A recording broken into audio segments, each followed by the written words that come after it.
Et puis au début, ils poussaient qu'avec une jambe et après ils ont poussé avec les deux jambes. Et en fait, c'est comme ça qu'est né le skating. Bon, Eloane, c'est le moment. Oui. Tu vas apprendre à faire du classique. C'est ça. Allez, c'est parti. Alors le classique c'est le premier style qui a été inventé de ski de fond. Et l'idée c'est de faire une alternance entre les bras et les jambes. Ok. Ouais, c'est ça.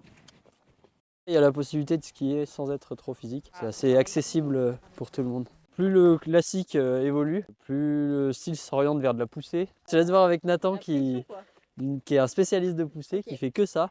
Il t'a dit que c'était plus Il dur? m'a dit que c'était hyper difficile, j'ai peur. Et il t'a menti, c'est pas vrai.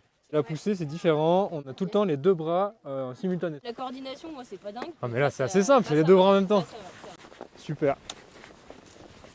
À l'époque, il n'y avait que le classique qui existait. Il y a certaines personnes qui se sont dit bon et si on essayait de pousser un peu avec la jambe, et ils se sont rendus compte que ça allait plus vite. Et puis au début, ils poussaient qu'avec une jambe et après ils ont poussé avec les deux jambes. Et en fait, c'est comme ça qu'est né le skating. C'est la seule technique de ski de fond en fait avec un pas divergent, c'est-à-dire qu'on va utiliser nos jambes pour aller sur le côté pour se propulser et transférer le poids du corps d'un ski à l'autre et ça va nous aider à avancer. Bon, ça y est. On va boire un café parce que là ça caille. Allez, c'est parti. Je pars avant vous parce que vous allez me rattraper.